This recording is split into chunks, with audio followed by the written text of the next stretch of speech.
Hello Kuya Roms, ako si Gio. Sa ngayon ay 32 years old na. 22 years old lamang ako noon nang maging girlfriend ko si Ashley. Maganda? Oo, lahat naman kasi ng mga lalaki sa ganda tumitingin. Pangalawa lamang ang ugali. Para sa akin, si Ashley na ang tutuluyan ko. Maganda, mabait, pwedeng ipagmalaki. Girlfriend material, ika nga. Naging girlfriend din siya ng pinsan ko na si Marco. Nauna lamang kasi na manligaw ang pinsan ko sa kanya. Sabay kaming lumaki tatlo ni Ashley sa maliit na barangay na sakop ng Tanay, Rizal. Pero sabi nga ng mga matatanda, hindi mo lubusang makikilala ang isang tao kapag hindi mo pa ito makakasama. Kapag makasama mo na siya, saka mo malalaman ang totoong ugali nito. Nang maging kami nga ni Ashley, natuto na ako na magsikap sa buhay. Gusto ko nang ibigay sa kanya ang magandang buhay at para sa magiging pamilya namin. Pero sadyang napakaliit lamang kasi ng sinasahod ko bilang salesman sa isang appliance store dito.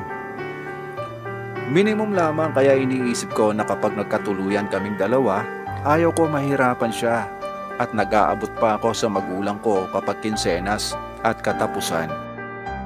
2 taon ko nang kasintahan si Ashley. Nakapag-propose na rin ako sa kanya ng kasal at pumayag naman siya. Pero may plano ako na mangibang bansa para sa kinabukasan namin. Tutol si Ashley sa plano ko pero wala din siyang magawa dahil pinilit kong makaalis. Sabi ko sa kanya para din naman sa kinabukasan namin kaya ako gagawin ito. Masakit at malungkot dahil mapalayo kami sa isa't isa.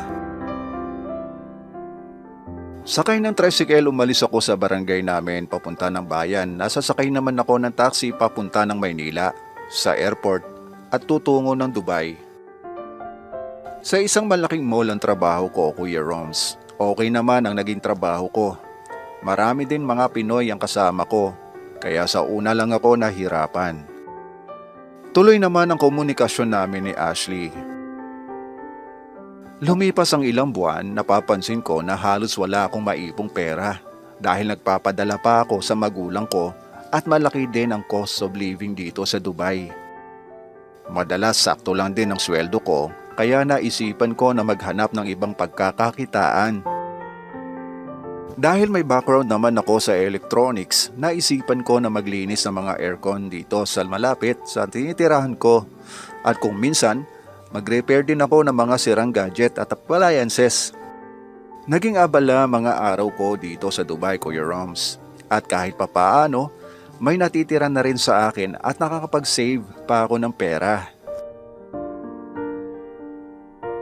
Hanggang hindi ko namamalayang 2 taon na pala ako dito. Napakabilis ng panahon, Kuya Roms.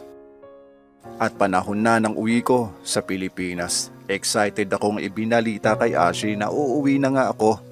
Halos 1 buwan na rin kasi siyang hindi nagre-reply sa mga chat at tawag ko. Nang makarating ako ng Pilipinas, kaagad akong tumuloy sa nanay ko.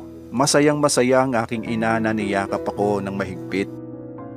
At muli niya akong niyakap nang iabot ko sa kanya ang pasalubong ko. Kaagad akong nagpaalam na pupuntahan ko si Ashley na nasa kabilang kalye lamang. Pero pinigilan ako ng nanay ko pero sabi niya sa susunod na araw na lamang daw. Nagtaka naman ako sa nanay ko.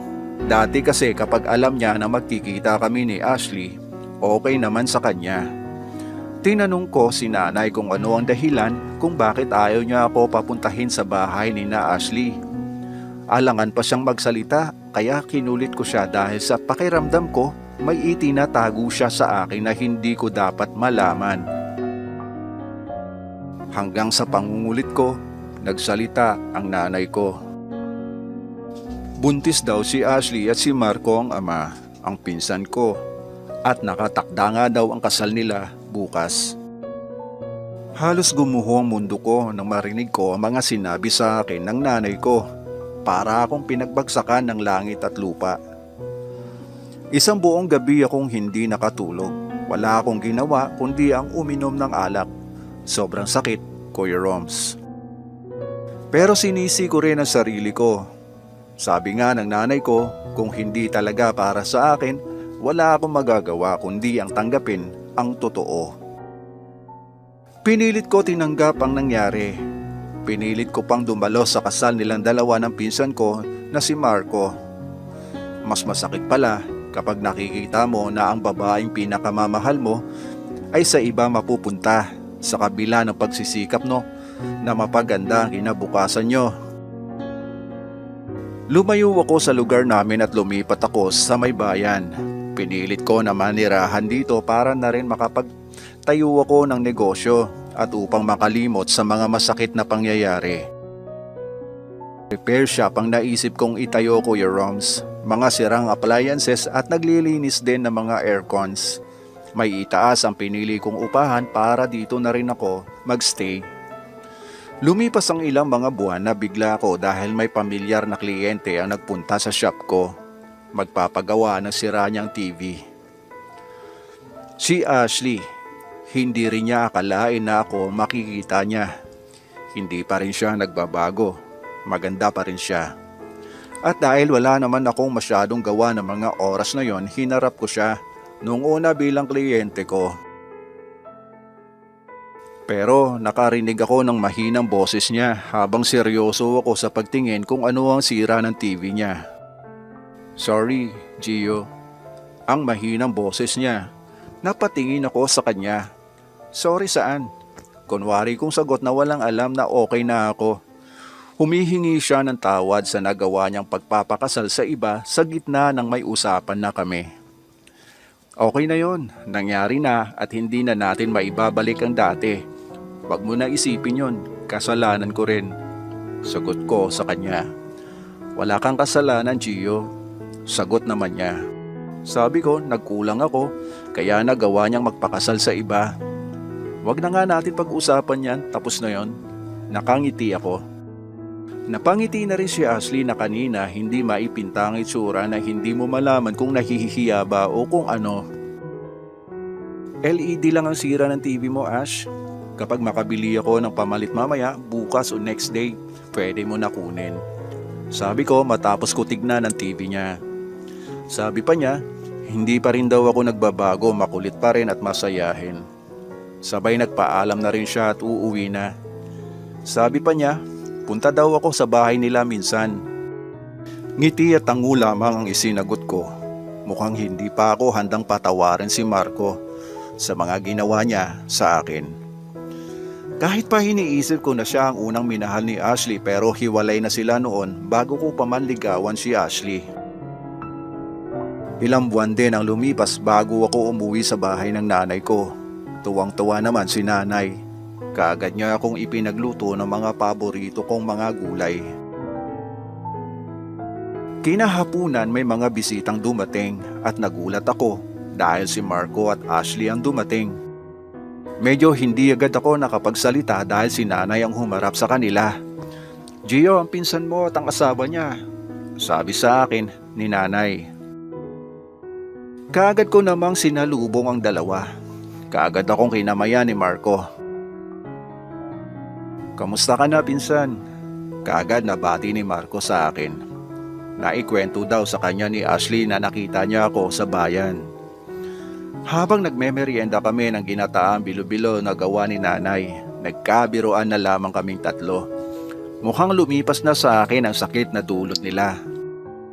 Tanggap ko na lahat at sinabi ko na kay Marco.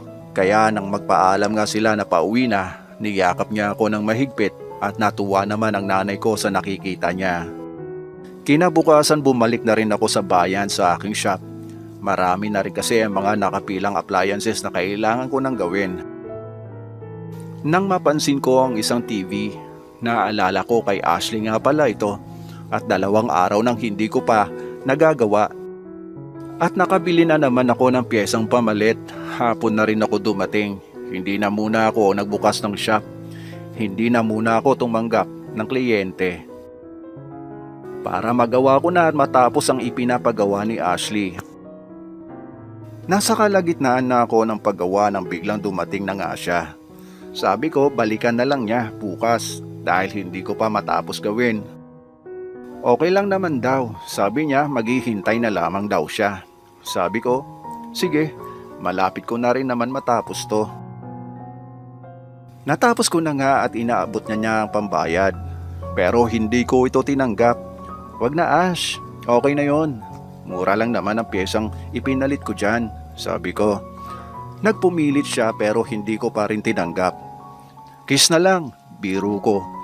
Hindi ko akalain na siseryosohin niya pala ito. Yun lang, sabi niya. Sabay halik niya sa akin sa mga labi ko. Para tuloy nagising ang mga natutulog kong ugat pala. Gumanda ang flow ng dugo ko. Ano ka ba Ash, biro lang yun, sabi ko sa kanya. Tawa naman ang sagot niya. Wag ko daw siyang bibiruin dahil seryoso siya. Bigla akong nasabik sa kanya. Bigla ko naalala ang mga bagay na ginagawa namin noong girlfriend ko pa siya. At nakalimutan kong asawa na siya ng pinsan ko. Dahil sarado naman ang shop, umakyat na kami sa itaas. At doon ko ni-repair ang mga nasira niyang pyesa sa katawan. May nangyaring palitan ng pyesa sa aming dalawa ni Ashley. At matapos ang nangyari, nagmadali siyang umuwi. Excited na daw kasi si Marco na magawa ang TV para mapanood na laro ng Gilas. Hanggang makatanggap naman ako ng tawag sa isang kliyente. Gustong magpagawa at magpalinis ng aircon. Kaagad ko itong pinuntahan sa kalapit na kondo lamang. Magandang may-ari. Siya si Gail, nakilala ko siya. Sa malapit na bangko ang trabaho niya. Dito siya malapit na na-assign kaya umupa siya ng matitirhan. Dalaga at nasa Maynila pa ang magulang niya. Mas bata sa akin ng 2 taon. Nagkagusto ako sa kanya, kaya pasimple ko siyang dineskartehan.